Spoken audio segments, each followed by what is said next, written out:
Welcome back this morning in our Sunday Spotlight. Connecticut breweries. We're heading into the time of year when they get a little busier, but there are some factors in play that are making it a challenging business to be in no matter what time of year it is. Here to talk about what's brewing with Connecticut's beer businesses is Rachel Diamond, Executive Director of the Connecticut Brewers Guild. She's also Head of Distribution and Brand Development at Broken Symmetry, a craft brewery in Bethel. Rachel, welcome. Thank you for having me. So tell us about this time, why you're getting ready for your busy season. So it's fall, people want to go and check out the breweries. Is that when you see an uptick? Definitely. I mean, Oktoberfest is always like a great, lovely season for the breweries. It's also like the most perfect time of year. It's not too hot. It's not cold yet. You just want to go out and sit out on a patio still and get the last bastion of sunlight for the rest of the year. And I mean, we believe that having a beer is a wonderful tradition this time of year. All right. Listen, I'm with you. You don't have to convince me. So you gave us some stats in advance of coming on. You said 116 operational breweries. Not all of them have, public spaces or tap rooms, but 116 in Connecticut. So from your group's point of view, are we in a good place, a bad place? Is it a tough business? Tell us where we're at. It's definitely seen some ebbs and flows since my brewery opened in 2018. So there has never been kind of a normal year. However, there was a large boom in the early 2010s of craft beer, and it was an exciting time. A lot of people wanted to start, they were starting home brewing. So then they said, okay, we're going to cash in all of our dreams and our pensions, and we're going to start this thing to make people happy. But the dollars and cents of beer is very difficult. Every single grain comes with a price, and now that's much more expensive. Labor is more expensive. And we feel it would be doing a disservice to the public to be charging more for a beer. We want people to enjoy it, and you have to think about how many $7 or $8 pints it takes to pay rent. So yeah, it's a difficult business, and it's not one of those things that you think about when you're just trying to make people happy. Sure. Sure. What a great business model to just try to make people happy. I know there's also some statistics out there that younger people, the Gen Z population, are drinking a little bit less. Is that also something where you have to worry that maybe people's behaviors are just changing? We for sure have seen and I think that we're not the only industry that has seen this, but the lack of going out and being social has definitely taken a toll on a lot of industry.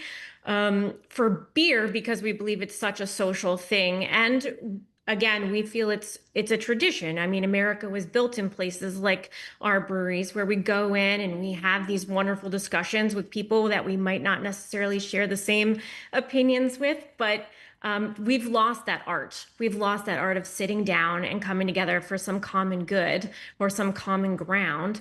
And I hope that it's not lost forever. I hope that the younger crowd sees the benefit and getting out there again, being social, and really expanding their reach in terms of what they might be thinking. I know a lot of what these small breweries, and you got to check wherever your local brewery is, check their website or check their social media to find out exactly, but a lot of them are pet friendly or kid friendly or have food or food trucks. So if somebody's watching this morning and saying, Rachel, I don't know that I just want to go out and have a beer no matter how great you make it sound, but there's a lot of other things that might come beyond just supporting a local small business, right?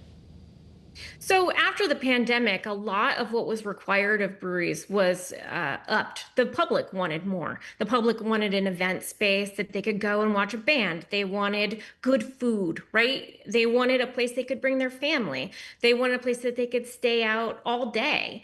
And breweries, for a large part, have risen to that task. We want to be a place where people can come and bring their families, bring their dogs, bring their, best friends, and sit down together and spend time.